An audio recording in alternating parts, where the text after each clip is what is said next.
अस्सलाम वालेकुम नाजरीन, इमरान याकूब खान साहब और फैसल चौधरी साहब के साथ मैं हूं Sameena Pasha. Program view point में आपको खुशामदीद कहती हूं।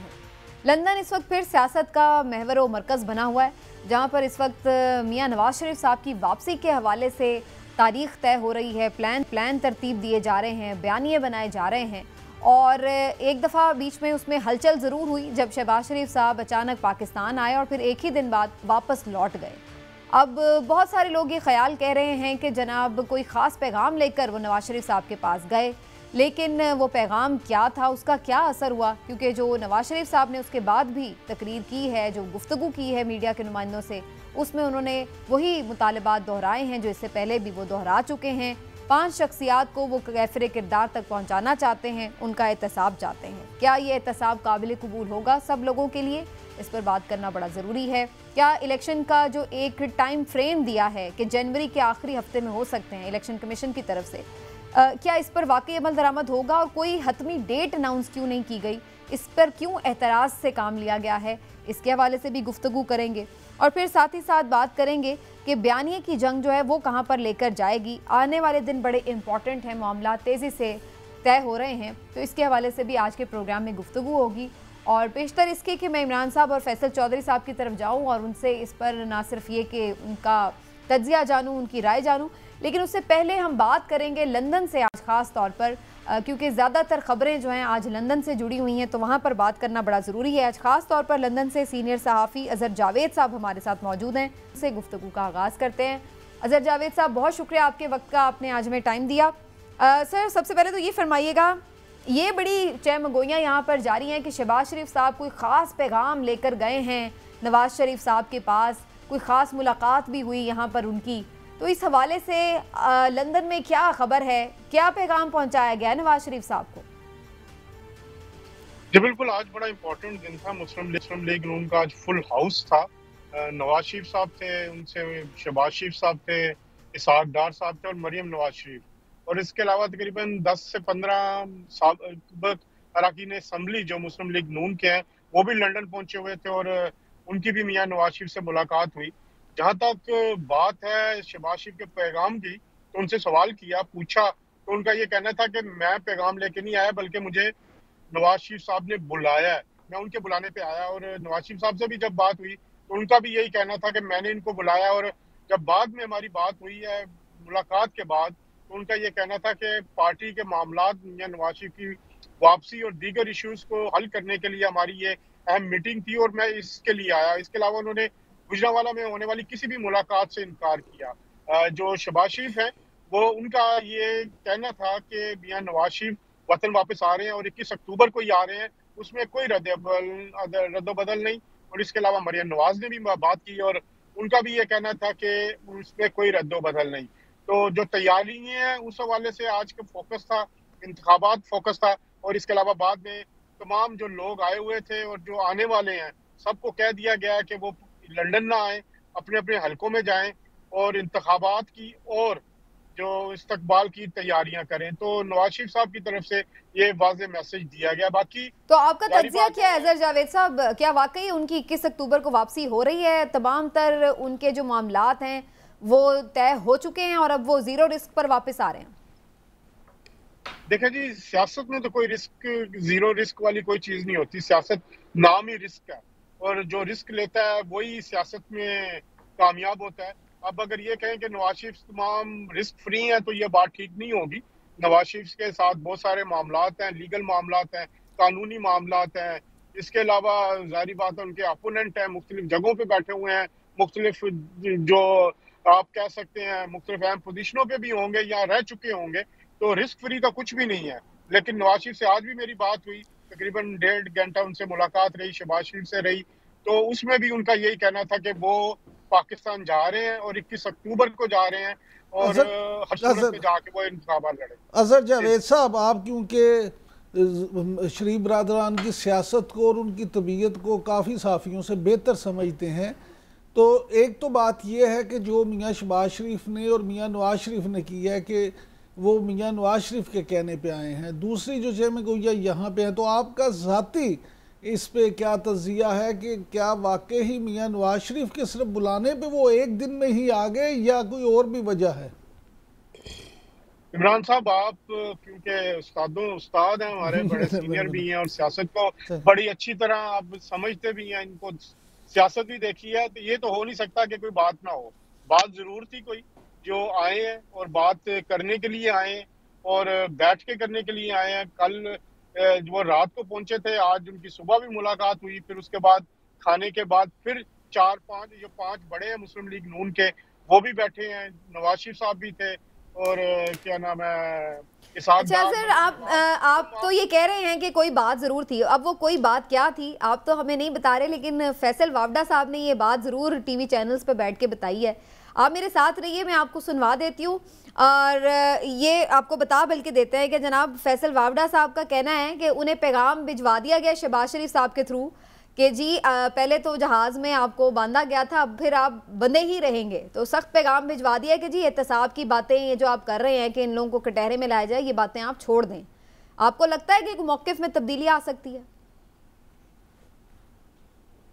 देखें, जो वाडा साहब है उन्होंने भी जनरेट किया है, जहाँ तक मेरे इल्म है या खबर है या मालूमात है, इदारों के साथ नवाज शरीफ को कोई मसला नहीं है इस वक्त, ना शहबाज शरीफ को मसला है। उनके बड़े स्मूथ रिलेशनशिप है और ये बात मैं आपको अपने जाती मुशाहिदे की वजह से कहता हूँ। फैसल वाडा साहब हमारे दोस्त हैं, जारी बात उन्होंने भी खबरों में रहना है, कोई ना कोई बात करनी है तो उन्होंने वो कर दी। तो नवाज शरीफ साहब के हवाले से मुझे जाती तौर पे जो मेरी खबर कह सकते हैं, तजिया कह सकते हैं, नवाज शरीफ साहब को इस वक्त पाकिस्तान में कोई मसला नहीं है। वो आएंगे, भरपूर तरीके से आएंगे, इलेक्शन भी लड़ेंगे और मुस्लिम लीग नून के वो उम्मीदवार भी होंगे वज़ीर आज़म के लिए। ठीक है, अज़र आप साथ प्लीज़ रहिएगा, मैं चौधरी साहब को भी ज़रा शामिल गुफ्तगू करूँ। चौधरी साहब, आपको क्या महसूस हो रहा है कि कोई, जैसे अज़र जावेद साहब कह रहे हैं कि मामलात बिल्कुल ठीक है ताकतवर हलकों के साथ PMLN के नवाज शरीफ साहब के, या फिर कोई गड़बड़ चल रही है जो भाग दौड़ लगी हुई है, कभी एक दिन में आनियाँ जानियाँ ये जो हैं, ये कोई तशवीशनाक मसला है अंदर? आपका तज्जिया क्या है? देखिए समीना, इस वक्त मियाँ नवाज शरीफ और नवाज लीग के पास कोई सियासी बयानियाँ नहीं है जिसको वो आके लोगों के पास जो है वो पेश कर सकें। लिहाजा मियाँ नवाज शरीफ साहब, क्योंकि ज़ाहिर है वो बहुत एक तजर्बाकार सियासतदान हैं, 3 दफ़ा वो मुल्क के वज़ीर आज़म रह चुके हैं, वो सियासत की बारीकियों को समझते हैं। तो ये जो उनके बयानात हैं, ये बुनियादी तौर पे वो बयानियाँ हैं, वो सियासी बयानियाँ जो हैं जिसके ऊपर नवाज शरीफ की जो है उनकी अगली सियासत जो है वो होगी और इलेक्शन वो इस बयानिए पर लड़ना चाहते हैं। इससे ये बयानिया कितना पॉपुलर होता है या नहीं होता, ये एक अलहदा बात है, क्योंकि राना सनाउल्लाह साहब ने जो स्टेटमेंट दिया है कि ये जो डील हुई थी जनरल कमर बाजवा साहब के साथ कि उनकी एक्सटेंशन के बाद ये मामला उनको सहूलतकारी की गई, तो फिर ये इस मामले में तो कोई उनकी बयान में या उसकी बात में वज़न नहीं रह जाता मियाँ साहब की, क्योंकि मियाँ साहब अगर उनको इस तरह से लताड़ेंगे तो फिर राना सनाउल्लाह साहब का बयान जो है उनको हॉन्ट करेगा, जब क्योंकि वो पब्लिक प्रॉपर्टी बन चुका है तो वो सामने लाएंगे कि जब आपका अपना मतलब होता है तो फिर आप उन्हीं के साथ एक्सटेंशन करते हैं। तो अब अगर आप असूली बातें करेंगे तो फिर असूली बातों का जो आपका ट्रैक रिकॉर्ड है वो भी सामने आएगा। दूसरी बात, जहाँ तक ये बात के कोई बात नहीं है, मैं ये बिल्कुल संजीदा मामला है, मियाँ साहब के बयानात को सख्त नापसंद किया गया है और जिस तरह से मियाँ साहब ने जो है वो साबिक जो इदारों के सरबराहान हैं उनके ऊपर जो है लब कुछ की तब आजमाई की है, उसको जो है वो आगे से अप्रिशिएट नहीं किया गया, बल्कि फैसल वाडा साहब की जो स्टेटमेंट है वो ऐसी बात नहीं होती है, वो बड़ी ऑथेंटिक बात होती है, क्योंकि जिस तरह से और उनकी रिसेंटली 2 पेशिंगोइयां सही भी साबित हुई अदालती मामलात से, और उनकी रीच है और वो जिस तरह से ब्लंट अंदाज से पेश होते हैं, करते हैं अपना मामला, इसलिए उनकी बात महज बात नहीं होती, वो पैगाम है और ठीक ठाक पैगाम उन्होंने पहुँचा, पैगाम रसानी का काम वो बड़ा अच्छा कर रहे हैं आजकल।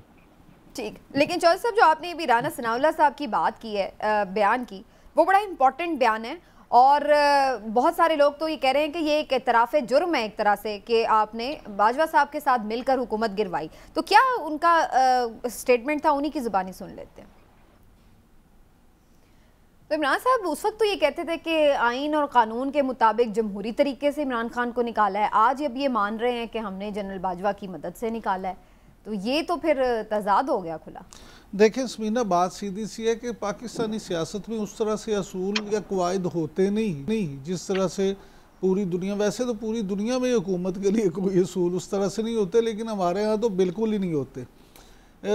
वैसे मैं ज़ाती तौर पे ये समझता हूँ कि जिस तरह से राना सनाउल्लाह साहब ने ये बात की है, तो राना सनाउल्लाह साहब जो हैं वो बहुत सारी बातें ऐसी कर जाती हैं। आप फिक्र ना रखें, जमा खातिर रखें, कल या परसों 2 दिन में आ जाएगा कि वो बताएंगे कि सियाको सबाक से हट के ये सारी गुफ्तगू की जा रही है, इसलिए आप इसको इतना सीरियस ना लें।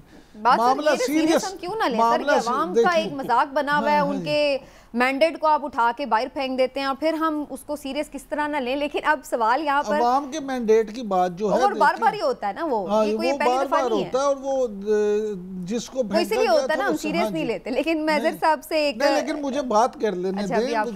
नहीं, मैंने की कौन सी है जो बाकी रहती है, मुझे बात कर लेने दें। गुजारिश ये है कि अजहर जावेद साहब जो फरमा रहे थे, मैं अर्ज़ करूँ आपसे कि हमारे वाकफान आल ये कहते हैं कि मियाँ शहबाज शरीफ जो हैं कमर की तकलीफ़ के बावजूद भी, क्योंकि उनके लिए सफ़र करना और इतनी देर सफ़र करना कोई इतना आसान काम नहीं होता, जो फौरी तौर पे सिर्फ 1 दिन के वक्फे से गए हैं, तो बात सिर्फ मियाँ नवाज शरीफ के बुलाने की नहीं थी। बात यही थी कि उनको यहाँ पे कुछ पैगाम दिया गया एक अहम शख्सियत की तरफ से, और वो पैगाम वो लेके गए और उस पर क्योंकि डिस्कशन होना थी इसलिए वो लेके गए। अलबत्ता ये कहना कि जी इदारे मियाँ नवाज शरीफ के बिल्कुल उसमें नहीं है और बड़ा डांटा है, वो भी एक एग्जैजरेशन है, उस तरह से नहीं है। लेकिन क़वाइद व ज़वाबित तय करने के लिए उनको कुछ चीज़ बताई गई है कि आपने ये जो आपका मामला है इसके अंदर आपने रहना है और ये चीज़ करनी है। तो वो ये सारी चीज़ें आज जिस इजलास का अजहर जावेद साहब जिक्र कर रहे हैं उसमें मियाँ नवाज शरीफ, मियाँ शहबाज शरीफ, मरीम नवाज और जो इसाक डार साहब हैं उन्होंने बैठ के वो चीज़ें ही तय की हैं कि उसका आगे किस तरह से मुस्लिम। तो फिर क्या तय हुआ अजहर जावेद साहब? कार्रवाई करेंगे, मियाँ साहब आके यही बयानियाँ बनाएंगे और जो साबिक चीफ ऑफ आर्मी स्टाफ हैं, DG ISI हैं, उनको निशाने पर रखेंगे, यही तय हुआ है? देखिए जी, बात यह है कि तय क्या हुआ है क्या नहीं हुआ ये तो इन 4-5 को होगा, लेकिन बात यह है कि मियाँ साहब का बयानिया मैं तो जो 3-3.5 साल से सुन रहा हूँ यही सुन रहा हूँ जो उन्होंने मंडे की तकरीर की है। अब ओपनली उन्होंने बड़ी देर के बाद ये बात की है, तो बयानिया तो चेंज नहीं हो सकता, लेकिन एक खास हद से आगे टेम्परेचर नहीं जाएगा। मामला जो है जारी बात है, नून लीग ने भी सियासत करनी है और आजकल एंटी एस्टेब्लिशमेंट बयानिया आपको पता है जरा बिकता भी है कुछ जगहों पे, तो बात तो आहिस्ता आहिस्ता होगी लेकिन एक खास हद से आगे नहीं होगी। बाकी जहाँ तक पैगाम की बात है या दूसरी बातें हैं, तो जारी बात है एक मुस्लिम लीग नून का सदर है, उसके वो दूसरा कायद है, तो बैठ के पाकिस्तान में तो दीवारों के भी कान होते हैं, तो बात जो की होगी तो बिल्कुल सही है। इमरान साहब की बात की कोई खास बात है तो आए, तो लेट्स सी। जब बाद में उनसे मीडिया से भी हम जब बात की है तो तफसीली बात हुई है, तो उनका कहना था कि मुझे बुलाया गया, मैं आया नहीं।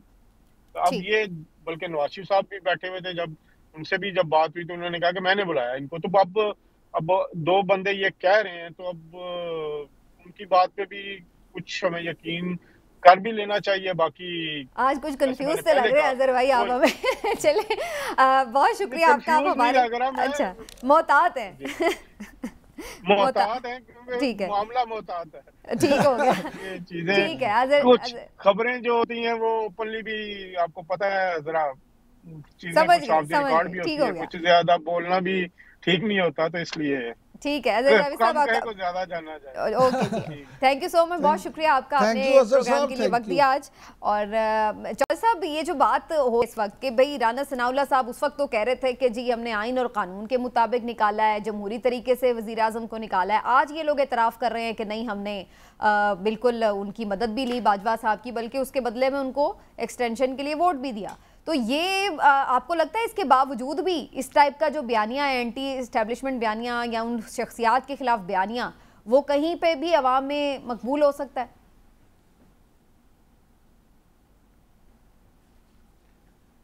नहीं, जहाँ तक तो एंटी इस्टेब्लिशमेंट बयानिया की बात है वो हमेशा अवाम में मकबूल रहता है। वो देखिए पीपल्स पार्टी ने भी ये बयानिया रखा, वो पॉपुलर थे और फिर पाकिस्तान तहरीक इंसाफ ने ये बयानिया रखा, तो पॉपुलैरिटी तो इस बयानिया की होगी। लेकिन प्रॉब्लम ये है कि मियाँ साहब के बारे में मरहूम पीर पगाड़ा साहब ये कहते थे कि जब ये मुश्किल में होते हैं तो ये पाँव पड़ते हैं और जब इक़्तिदार में होते हैं तो गिरबान पकड़ते हैं। तो मसला ये है कि मियाँ साहब अब ख़ुद को ये समझ रहे हैं कि उनका कोई नेमल बदल नहीं है। देखिए, सियासत जो है ना, सियासत का रंग ग्रे होता है, वो ब्लैक एंड वाइट नहीं होती। तो सियासत में हमेशा इफ्स एंड बट्स रखे जाते हैं, उसकी गुंजाइश रखी जाती है और वो मामलात उन्हीं के इर्द गिर्द घूमते हैं। यानी इसलिए आपने जो पॉलिटिक्स है, ये सियासत है, वो आर्ट ऑफ पॉसिबिलिटी है। यानी कोई भी मुश्किल जब होता है तो फिर देखा जाता है कि इसमें कौन सा हल मुमकिन है और वो जो डूएबल जो सोल्यूशन होता है उसको अडॉप्ट कर लिया जाता है। अब मैं इसके साथ आपको एक ख़बर भी दूँ, पिछले हफ्ते मैंने आपको प्रोग्राम में ये कहा था कि नवाज शरीफ साहब को वापसी पे झटके लगेंगे। तो अब वो झटका ये है कि इस जो आने वाला महीना है उसमें ये मुस्तफ़ा नवाज़ साबिक़ सेनेटर मुस्तफ़ा नवाज़ खोखर साहब, खाकान अब्बासी साहब और मिफ्ता इस्माइल समेत नून के जो हैं वो मेजर जो लोग हैं वो शायद अपनी पार्टी का अनाउंस कर रहे हैं और उस पार्टी में पीपल्स पार्टी से ताल्लुक़ रखने वाले भी सियासतदान होंगे और मुस्लिम लीग नवाज से ताल्लुक़ रखने वाले भी सियासतदान होंगे, क्योंकि एक जो सेंस प्रिवेल कर रही है वो ये प्रिवेल कर रही है कि नवाज शरीफ साहब का टिकट जो है वो आइंदा इलेक्शन में इतना हॉट आइटम नहीं है जितना वो सेनेट के इलेक्शनों में था। यानी जब सेनेट में के इलेक्शन हुए हफीज़ शेख साहब के, तो उसमें टिकट के वादे के ऊपर यूसुफ रज़ा गिलानी साहब प्रिवेल कर गए, लेकिन जो है इस बार उसका मामला वैसा नहीं बन रहा।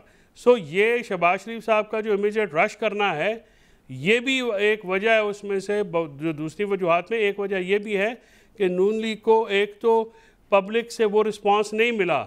उनकी तंजीमों ने बताया कि पब्लिक आने को तैयार नहीं है जैसे पहले आती थी, लिहाजा उसके लिए जो मेहनत भी करें तो इतने शायद बंदे इकट्ठे ना हो। तो एक तो ये बात है। दूसरा जो नून लीग के इंतज़ामी जो मामलात हैं, यानी उसके लोग जो डिसग्रंटल हो गए हैं, वो भी एक सीरियस इशू है।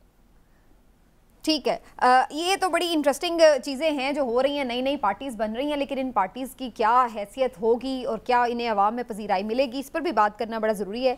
लेकिन इससे पहले ये जो अभी हलचल मची हुई है लंदन में, इस पर ज़रूर राय लेते हैं। इस वक्त सीनियर सहाफ़ी तज्ज़ियाकार हमारे साथ मौजूद है, मारूफ कॉलम निगार जनाब हारून रशीद साहब। हारून रशीद साहब, बहुत बहुत शुक्रिया सर आपके वक्त का। अस्सलाम वालेकुम।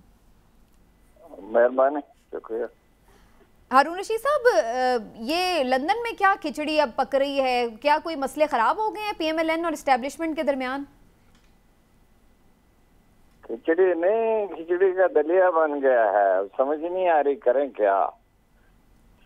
तो वो नशा चढ़ गया वक्त से पहले ही। वो क्या इकबाल का मशरा है, देते हैं सुरूर और लाते हैं शराब, आखिर मैं खाना मगरब के दस्तूर निकाले।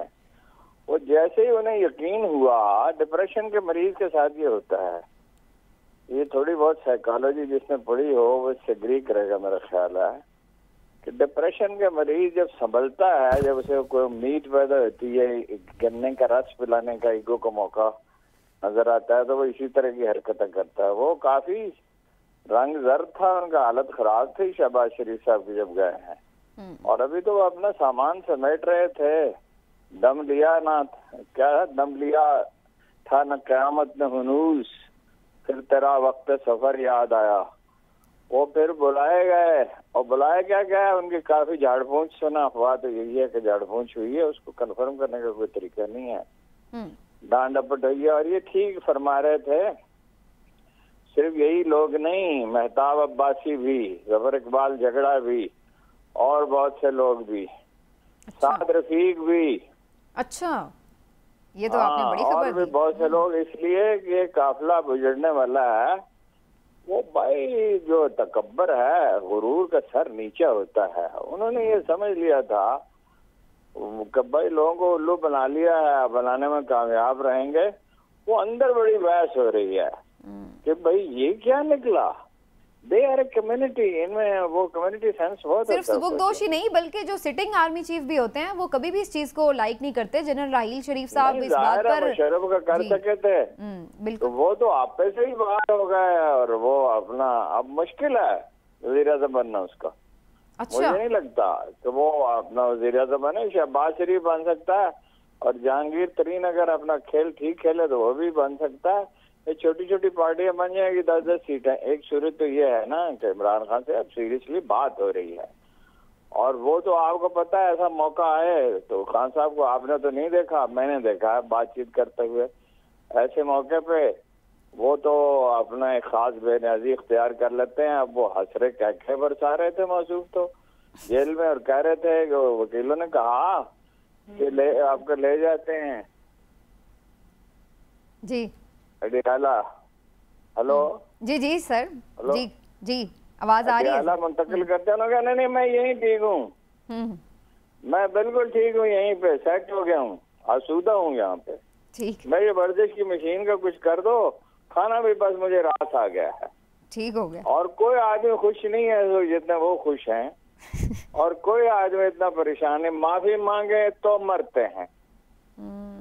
अगर लेकिन हारून रशीद साहब ये जो आपने बात की है, मांगनी पड़ेगी नवाज शरीफ को, और नहीं मांगते तो मरते हैं। वोट है नहीं भाई, इस्तकबाल करें, जाहिर सर्वे कराया होगा। वो तो देखो ना, जावेद लतीफ साहब को तो रखा हुआ है ना इस तरह की बातें करने के लिए कि जी वो शादियों का मौसम है। कौन से शादियों का मौसम है? अबस का मौसम है, ये शादियों का मौसम तो नहीं है। ठीक, लेकिन हारून रशीद साहब ये जो आप बात कह रहे हैं कि बात शुरू हो चुकी है कप्तान से, मुज़ाकरात शुरू हो चुके हैं, तो ये वही वाली बातचीत है जो मोहम्मद अली दुरानी साहब लीड कर रहे हैं और जिसके बारे में वो बड़े पॉजिटिव हैं कि जी कुछ ना कुछ मोहम्मद अली दुरानी तो देखे ना, वो तो मोहम्मद अली दुरानी तो फार्मूला बनाने में मदद देंगे ना। वो समझदार आदमी हैं, और इतने समझदार हैं कि 2 दिन से मेरे फोन ही नहीं सुन रहे 40 साल के ताल्लुकात के बावजूद। अच्छा। तो वो अपना कि कोई बात ना बतानी पड़ जाए, तो वो तो अपना मुलाकात हुई है, अपना उसकी एक इत्तला तो ये है। अब सोफियत तो नहीं कंफर्म कर सकते।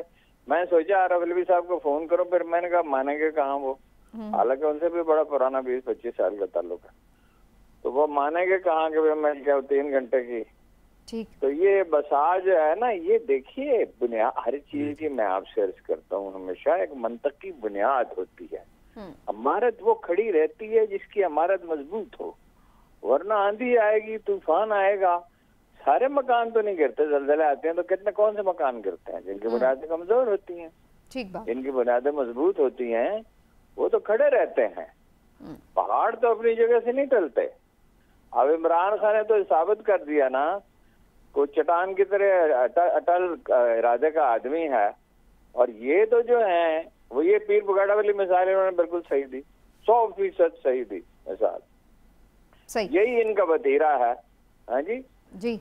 और अभी जो लोग उनसे टिकट मांगने के लिए गए थे, अब मेरा ख्याल है नजर सानी करेंगे। हमारे भी एक दोस्त गए थे, मैं भी सोच रहा था उनको मैसेज करूं, भाई 2-4 अरब रुपए खा जाएगा तुम्हारे। तो खा जाएंगे नून लीग वाले, ये इससे कम पे कनात नहीं करते, तुम खरबती आदमी हो, बड़ा बचाओ अपने आप को। एक प्रॉपर्टी टाइकून ने मुझे कहा, खुद कहा, मैं अल्फा आपसे कहता हूँ कि 40 अरब रुपए मेरे खा गए। हाँ जी, तो ये तो हारून रशीद साहब, ये जो चौधरी साहब अभी खबर दे रहे हैं जिसकी आपने तस्दीक भी की है कि बिल्कुल ये तमाम लोग पार्टी बना रहे हैं, इससे पहले परवेज खट्टक साहब ने भी बनाई हुए हैं। वो चंद ने तो यहाँ तक कह दिया कि सियासत में हर पॉसिबिलिटी होती है। शेरी ने कह दिया, शेरी रहमान ने, वसान ने कह दिया। अब तो खान साहब जरा हिकमत अमली से काम लें। वैसे हिकमत अमली के मामले में जरा कफायशारी है। नहीं, मैं लेकिन ये कह रही हूँ कि परवेज खट्टक साहब ने भी पार्टी बनाई, जहांगीर तरीन ने भी बनाई, तो कोई खातिर खा रिस्पांस तो इन पार्टीज को मिला नहीं। तो आपको लगता है ये वाली पार्टी जो जिसका इशारा आप और चौधरी साहब कर रहे हैं, ये कुछ लोगों की तवज्जो हासिल कर पाएगी? डिपेंड करता है ना। अगर इमरान खान जेल में रहते हैं, वोट उनके बढ़ जाते हैं। वैसे पता कोई नहीं है। ये ठीक, बड़ा अच्छा नुक्ता इन्होंने कहा, ग्रे एरिया, ग्रे होता है सियासत में, कुछ भी हो सकता है। तो वो अगर तो वोटर जो हैं, अगर वो अपने उम्मीदवारों का ऐलान ही करने में कामयाब हो गए, और बल्ले को छोड़िए कोई निशान उन्हें दे दें, सितारे का निशान दे दें, है जी, वो सितारे को भी ग्लोरीफाई कर लेंगे। दरख्त दे दें, दरख्त को भी ग्लोरीफाई कर लेंगे। वो एक देखिए, लीडर हारता है, हीरो नहीं हारता। कायदे आजम की इतनी कैरेक्टर असैसिनेशन हुई, इतनी कैरेक्टर असैसिनेशन हुई, वो 20 साल लोग थक गए। और उन लोगों ने उनके हाथ में बैत की जो उनकी बात ही नहीं सुनते थे। मौलाना हजरत मुआनी तंज किया करते थे उन पे, मौलाना मोहम्मद अली जौहर उनकी तरफ मायल ही नहीं होते थे। और मौलाना दाऊद गजनवी गए और कैसे कैसे मौलाना शरफ अली थानवी ने तो खैर पहले से उनके साथ, वो कैसे कैसे लोग उनसे जा मिले। ये जागीरदार जो मजाक उड़ाते थे कि ये मुंबई के वकील इस्माइली वकील को क्या पता खल्क खुदा क्या सोचती है, एक एक ने बैत की उनकी। देखिए ये जो वक्त का फरमान है ना, ये इस तरह नहीं होता। ये को जब ये सियासी माशी माशरती अवामल, वो 30, 40, 50 लाख नौजवान घरों से निकल खड़े हुए हैं, तो ये और अब तो और नौजवान वोटर की तादाद में इजाफा हो गया। ये वापस जाएंगे नहीं जो उसके हक में निकल खड़े हुए हैं। कभी लड़के घरों से निकल के, नौजवान नस्ल कभी घरों से निकल के वापस गई है? कभी तारीख में हमने तो नहीं देखा। ठीक, तो फिर एक्सेप्शनली होगा। तो फिर हारून रशीद साहब, जनवरी में जो इलेक्शन का बता रहे हैं, इलेक्शन कमीशन ऑफ पाकिस्तान के हो जाएंगे आखिरी हफ्ते में, इसको फिर समझा जाए कि अब इम्कान है कि हो जाएंगे इलेक्शन? क्या पता जी, यूरोपीय यूनियन का प्रेशर है, उधर अपना एशियाई तरक्याती बैंक ने कह दिया स्टेबिलिटी कैसी आएगी, उधर वीकली टाइम ने लिख दिया कि सबसे मकबूल लीडर 10-12 फुट की कोठरी में पड़ा है, उधर जनाब IMF वाले रिलक्टेंट है पैसे देने में, उधर जनाब मोहम्मद बिन सलमान और मुत्तहिदा अमारात वाले रिलक्टेंट हैं कि 30-40 बिलियन डॉलर की सरमायाकारी कैसे करें। अदम इस्तेहकाम में कौन सरमाया? इलाज एक है, इमरान खान साहब भी अपने रवैये में लचक पैदा करें, दूसरे लोग भी लचक पैदा करें, अंडरस्टैंडिंग करें, फेयर इलेक्शन करें। खान साहब जो है माफ करें इनको। अब मतलब ये है कि अपने सियासी मुखालिफिन के भी उसके लिए एहतसाब के लिए अदारे होने चाहिए। वो माफ करेंगे तो वोटर उन्हें माफ कर देंगे हारून साहब? जो कूड़ा है ना वो नहीं साफ ज्यादा किया जाता, वो अलामती सजाएं दी जाती हैं कुछ लोगों को। और ये जो अपना दुर्रे से मईशत तामीर करने की कोशिश कर रहे हैं, मईशत जो है रुपए से तामीर होती है, अमन से और इस्तेहकाम से तामीर होती है, इससे नहीं होगी। कोई भी प्लान नहीं है, कोई नहीं है। अभी कंफ्यूज है, अभी देखें क्या होता है। ठीक है हारून रशीद साहब, बहुत बहुत शुक्रिया सर आपके वक्त का, थैंक यू सो मच। बड़ी ज़बरदस्त हारून रशीद साहब ने सामने रखी हैं और काफ़ी सारी हमें न्यूज़ भी दे गए हैं।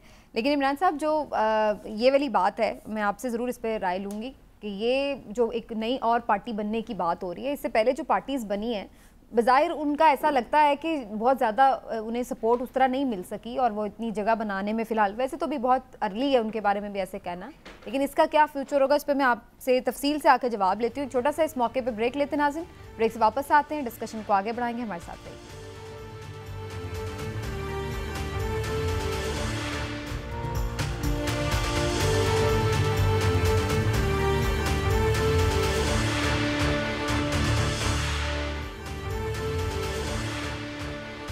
जी वेलकम बैक नाज़रीन। तो इमरान साहब, नई पार्टी की जो बात हो रही थी, वाकई ये तो बड़ी अहम शख्सियात हैं जो PMLN की भी गिनवाई हैं अभी हारून रशीद साहब ने, और बाकी भी पीपल्स पार्टी और मे भी कुछ लोग PTI से भी शामिल हों, तो आपको लगता है इस पार्टी का कोई फ्यूचर हो सकता है? नहीं, मुझे नहीं लगता कि इस पार्टी का कोई भी फ्यूचर हो मुस्तकबिल करीब में, तो बिल्कुल भी नहीं। उसकी वजह देखें समीना, सीधी सी बात है, पाकिस्तानी सियासत जो है ना, उसमें जो कुछ खराबियां हैं उनमें से एक खराबी ये भी है कि यहाँ पे शख्सियत परस्ती होती है।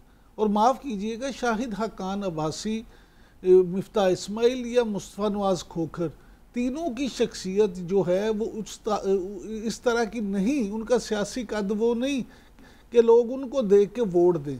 ये तीनों अगर एक हल्के से भी इकट्ठे होकर लड़ दें तो ये जो पार्टियां हैं उनके मुकाबले में को खातिर खा वोट नहीं ले सकेंगे। इन मिफ्ता इस्माइल साहब हों, मुस्तफ़ा नवाज़ खोखर हों, ये उस तरह के इलेक्टेबल्स भी नहीं हैं कि जिनको आप ये समझे कि जी ये इलेक्टेबल्स हैं और पार्टियां इनको बड़ा वो करेंगी।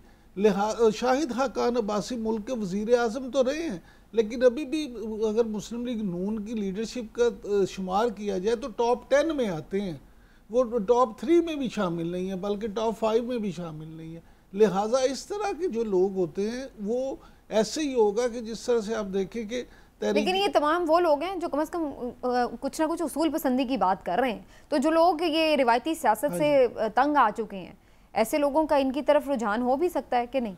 इसमें ना ये बातें ना बड़ी अच्छी लगती हैं टॉक शोज़ में, मज़ाकरों में, इस तरह से जो ग्राउंड रियलिटी वही है कि शख्सियत रियल पॉलिटिक्स जो है उसमें ये बातें नहीं चलती। चलें जी, दो अहम मामलात हैं कानूनी भी जिस पे मैं ज़रा जल्दी चौधरी साहब से राय ले लूँ। चौधरी साहब, ये पहले तो ज़रा इस पे बताइए ना, ये जो इलेक्शन की डेट आई है, बल्कि डेट तो नहीं आई, इलेक्शन का पूरा वीक ही बता दिया गया है, तो ये आपको लग रहा है कि ये आइन और कानून के मुताबिक ठीक है? पीटीआई की तरफ से इस पर रद्द-ए-अमल आया है कि नहीं जी 90 दिन को भी आपने उससे भी आप बाहर निकल रहे हैं, प्लस आपने डेट तो अभी भी अनाउंस नहीं की। पीपल्स पार्टी ने भी तहफ़्फ़ुज़ात का इजहार किया है, तो ये मामला अभी भी आपको लगता है सुप्रीम कोर्ट जाएगा या अल्टीमेटली जो इलेक्शन कमीशन डेट देगा सब पार्टीज उस पर रजामंद हो जाएंगी?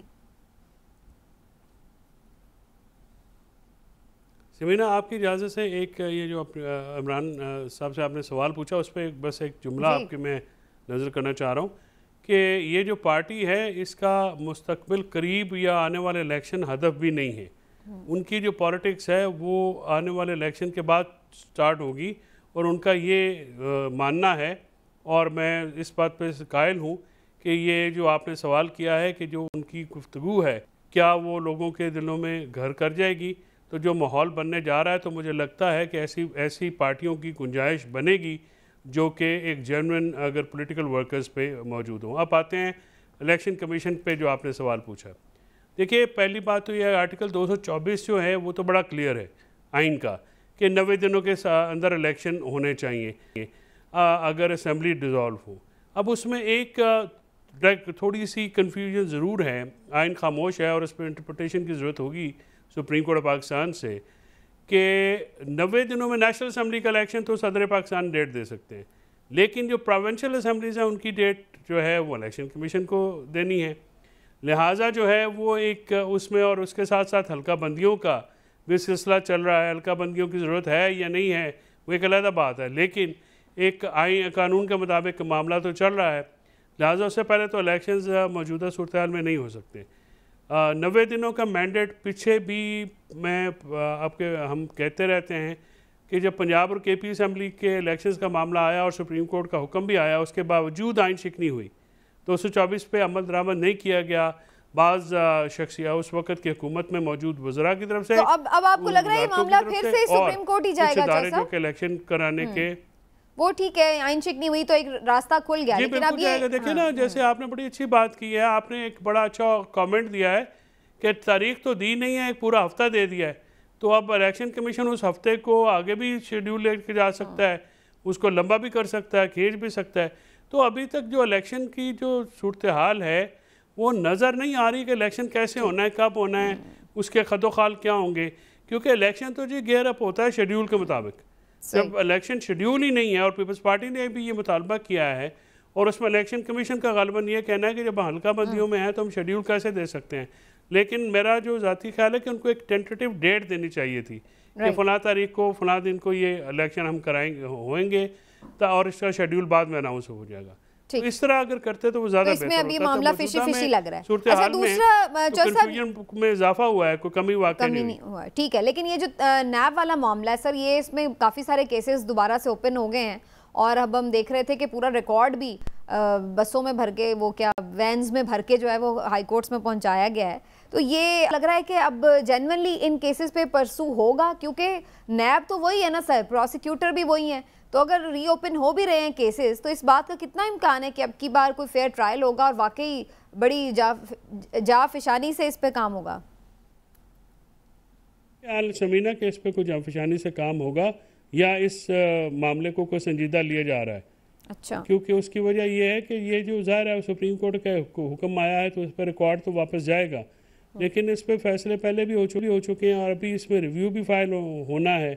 वो रिव्यू फाइल होता है तो उसका क्या फाइनल आउटकम होता है वो भी देखना होगा। इसमें मैं कुछ ज़्यादा परेशानी की बात नहीं वैसे ठीक है नहीं परेशानी की बात, देखिए मुकदमा चलना तो खैर ज़्यादा खुद परेशानी तो होती है, अगर एक सियासतदान पे ऊपर या एक आम आदमी के ऊपर भी मुकदमा चल रहा हो और वो झूठा सच्चा उसकी अगर ना भी आप जांचें तो मुकदमा में जिसके ऊपर दरख्वास्त हुई होती है परेशानी तो काफ़ी होती है उनको, और जजेस के सामने जाना आना और फिर रोज़ाना खबरें लगना, तो नेगेटिव खबरें लगना, ये बात होती है। फिर उसके फैक्ट्स डिस्कस किए जाते हैं हर केस के, वो फैक्ट्स जब डिस्कस होते हैं तो बहुत सारी चीज़ें सामने आती हैं। फॉर एग्जांपल अगर तोशा खाना में जरदारी साहब और नवाज शरीफ साहब के मामलात खोले जाएंगे तो उनमें वो गाड़ियाँ उन्होंने ली हुई हैं औने पौने दामों में, और रूल्स रिलैक्स कर रही है। यूसुफ रज़ा गिलानी साहब ने सबको अकोमोडेट किया, तो तोशा खाना का जो केस पेंडोरा बॉक्स बनाया, नया तो खुल उस जाएगा। किस्म का ठीक है, केस जो है वो फिर परेशानी है, लेकिन अभी बहुत तेजी से इन केसेस पे आपको काम होता नजर नहीं आ रहा। लेकिन इमरान साहब, आपका क्या ख्याल है, नैब के ये केसेस रीओपन होना, बहुत सारे लोग तो ये तक कह रहे हैं कि चूंकि ये केसेस रीओपन हो रहे हैं तो इसलिए भी शायद नवाज शरीफ साहब की वापसी खटाई में पड़ जाए कि वो आके दोबारा केसेस में उलझना नहीं चाहते।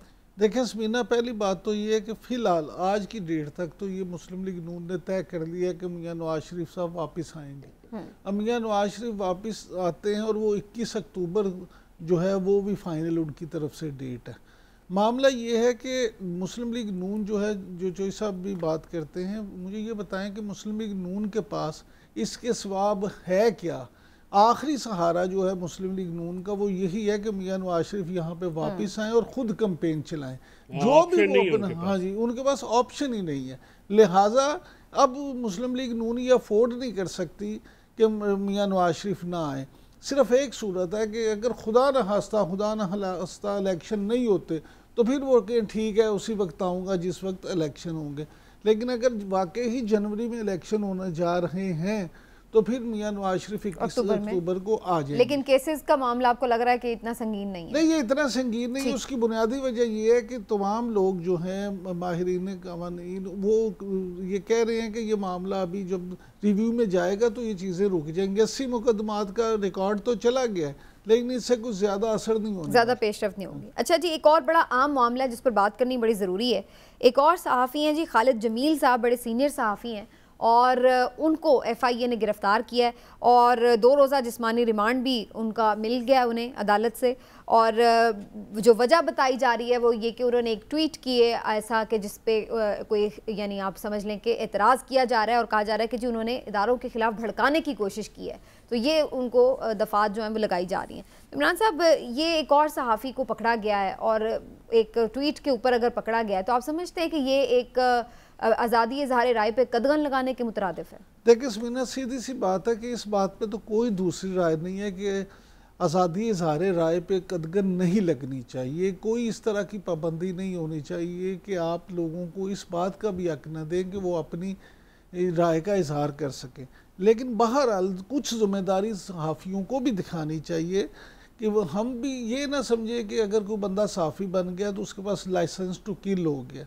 हमें भी कोई ट्वीट करते वक्त या कुछ भी करते वक्त बहरहाल कुछ चीज़ों का ख्याल रखना चाहिए। और ये सिर्फ पाकिस्तान की बात नहीं है, वेस्ट जिसकी हम हमेशा तकलीद करने में बड़ा फ़ख्र महसूस करते हैं, वहाँ पे भी इस तरह से नहीं है कि आपके पास लाइसेंस टू किल है और आप जो मर्ज़ी करते जाएं, जिस तरह से मर्ज़ी करते जाएं। ऐसा करने से ये नहीं होता कि हम बड़े हो जाते हैं, बल्कि वो लोग, वो इदारे, वो ऑर्गेनाइजेशंस जो सहाफ़ियों के ख़िलाफ़ इस तरह के मामलात करती हैं उनको तक़वियत मिलती है, वो मजबूत ज़्यादा होते हैं, उन्हें मौका मिल जाता है कि देखा ये हो गया जी, हम उस पर कर लें। लेकिन बहरहाल हम ये समझते हैं कि खालिद जमील साहब हों या कोई भी हो, मेरी ज़ाती राय में सहाफ़ी जो हैं उनका क्योंकि काम ही ये होता है कि वो सच को सामने लाएं और ये चीज़ें करें, तो इस तरह के मामलात में। लेकिन फिर इसका तय्युन कैसे हो? जो एक तरफ आप बात करें कि जी सहाफ़ी भी जिम्मेदारी का मुजाहरा करें, फिर आप ये भी बात कर रहे हैं कि वो सच भी बोलें, तो भाई अब इस बात का तय्युन कौन करे? हो सकता है अपनी तरफ से उन्होंने सच ही बोला है। नहीं तो सच जिम्मेदारी के साथ नहीं बोला जा सकता। नहीं बोला जा सकता, लेकिन अब वो सच किसी को पसंद ना आए तो वो ये कह देगा कि ये गैर जिम्मेदारी का मुजाहरा हुआ है। वो पसंद ना पसंद एक अलग बात है, लेकिन जिम्मेदारी जो है, देखिए रियासती मामला बहुत सारे होते हैं, हर सच बोलना भी ज़रूरी नहीं होता। आप इस चीज को ये तो ऐसे लग रहा है आप जवाज गिरफ्तारी का दे रहे हैं। नहीं, गिरफ्तारी का जवाज नहीं, मैं तो कह रहा हूँ कि गिरफ्तारी का, मैं सिर्फ खालिद जमील साहब की तो बात ही नहीं कर रहा, मैं तो ओवरऑल आपने मेरी राय पूछी तो मैं अपनी राय का इज़हार कर रहा हूं। आपकी बात से मैं इख्तिलाफ नहीं कर रही कि जिम्मेदारी का मुजाहरा नहीं करना चाहिए, लेकिन बात ये कि जिम्मेदारी का मुजाहरा इदारों को भी करना चाहिए। FIA के अपने कुछ इमरान साहब SOPs हैं जिसके मुताबिक अगर किसी के खिलाफ कोई कंप्लेन आती है तो पहले उस बंदे को नोटिस जारी होगा, और अगर वो शामिल तफ्तीश नहीं होता अपने बयान से मुतालिक तो फिर उसके बाद उसके वारंट जारी होंगे और फिर उसके बाद तीसरे मरहले में कहीं जाके उसकी गिरफ्तारी होगी। यहाँ पर तो कोई नोटिस नहीं आया, कुछ नहीं आया, आज एक बंदा ट्वीट कर रहा है, रातों रात उसको उठा के ले गए हैं, तो ये तो उनके अपनी भी कवानीन की खिलाफ वर्जी है ना। ये इसीलिए मैं यही तो बात कर रहा हूँ कि जो उन्हें जो है तकवीयत कैसे पहुँचती है, इसी तरह से पहुँचती है। अब मुझे ये बताएं कि इस वक्त FIA जो है उसको अगर पहले वो FIA का असूल है, एंटी करप्शन का असूल है, जो सब हमारे साथ बैठेंगे, वो पहले इंक्वायरी रखी ही इसलिए गई है कि पहले ये साबित हो जाए अगर वाकई किसी ने वो जुर्म किया है तो फिर FIR हो। लेकिन यहाँ पे एक असूल सिर्फ मेरे और आपके लोगों के, आम लोगों के लिए नहीं, अब तो एक और भी उसूल आ चुका हुआ है ना, FIR करवाने की भी जरूरत नहीं है, वरना अदालतें जमानत दे देती हैं। तो बेहतर ये है कि बस गायब ही कर लो बंदा, ताकि ना पेश करना पड़े ना कुछ। लेकिन चौधरी साहब, ये जो आपकी राय है इस पर मैं ज़रूर कानूनी भी जानना चाहूँगी कि ये आपके ख्याल से ठीक गिरफ्तारी है, और या इसको expression of freedom of speech पे ऊपर ही वो समझ रहे हैं कि पाबंदी है बेसिकली? बोल के लब आज़ाद हैं तेरे, बोल के ज़बां अब तक है बाकी। मैं इंतहाई मुअद्दबाना ये तौर पे मैं इमरान साहब की इस बात से बिल्कुल इत्तेफाक नहीं करता कि सच नहीं बोला जा सकता। सच बोलना चाहिए और बांगे दोहल बोलना चाहिए। खालिद जमील जो हैं, वो एक शरीफ आदमी हैं, सीनियर सहाफ़ी हैं। उनकी ट्वीट्स में कुछ ऐसी बात कम से कम मुझे तो नज़र नहीं आई जिससे किसी इदारे को या किसी भी इन्वेस्टिगेशन अथॉरिटी को ये मौका मिले कि उनको इस तरह से गिरफ़्तार करें कि उनकी ट्वीट्स में कोई ऐसी बात मुझे तो नज़र नहीं आई कि जिससे किसी इदारे को कमज़ोर करने की बात हो। इदारे बहुत मजबूत हैं, इदारे ऐसी बातों से कमज़ोर नहीं होते। दूसरी बात यह है कि जिस तरह से FIA ने गिरफ़्तारी की है, इसका कानून में कोई जवाज़ नहीं है। इसकी पहले इंक्वायरी होती, कोई कंप्लेंट लॉन्च होती, खालिद साहब को बुलाया जाता। अगर कोई बात उन्होंने ऐसी की है, जो ट्वीट्स मैंने देखी हैं, कम से कम मेरी नज़र में जो गुजरी हैं, वो एक तनकीद है। जो सहाफ़ी जो है वो तनकीद किए बगैर नहीं रह सकता। कोई भी सहाफ़ी होगा, कोई भी जो तज्ज़ियाकार होगा, कोई भी राय अपनी रखता होगा, तो वो तो ऐसी बातों पे बात करेगा कि जो हालात इस वक्त पाकिस्तान में हुए हैं, जैसे समीना ने जिस बातों की तरफ इशारा किया है, आप अंदाज़ा लगा सकते हैं कि 7-7 बार वफाकी वज़ीर रहने वाले जो लोग हैं वो उनको मिसिंग पर्सन बना दिया गया है। शेख रशीद साहब सर देखें गायब हैं, उन्हें किसी अदालत में पेश नहीं किया, उस्मान डार को किसी अदालत में पेश नहीं किया गया। फर्ज है कि अपने शहरियों को कानून के मुताबिक ट्रीट करें, उनकी जान माल इज्जत की हिफाजत करें, और उनको जब भी अरेस्ट किया जाए उनके पे अगर इल्ज़ाम है तो कानून के मुताबिक कार्रवाई की जाए। इस बात की तो सपोर्ट नहीं की जा सकती कि आप किसी को भी उठा लें और मिसिंग पर्सन बना दें और अदालत में पेश ना करें। ये मसला बलूचिस्तान में भी था, तब वहाँ पे भी बहुत शोर मचा, अब ये पूरे पाकिस्तान में फैल रहा है। इस पे फौरी तौर पे कुछ इक़दाम लेने की सख्त ज़रूरत है, वो वक्त की एक अहम ज़रूरत है अब, और अदालतों को भी इस पे कोई ना कोई रोल अदा करना चाहिए, क्योंकि फंडामेंटल राइट्स में। और मैं आपको ये भी बता दूं सर, खान साहब एक मिनट, ये जो फैज़ाबाद धरना केस है, इसमें काजी फाइज साहब ने जो 10 डायरेक्शंस दी हैं, उसमें फ्रीडम ऑफ स्पीच को प्रोटेक्ट किया है। जो 28 तारीख को केस लगा है, उसमें एक डायरेक्शन, एक हदायत जारी की है एजेंसीज को और जो लॉ इन्फोर्समेंट एजेंसीज हैं कि आप फ्रीडम ऑफ स्पीच को कर्ब नहीं कर सकते, रोक नहीं सकते हैं इलीगल अनलॉफुल तरीके से।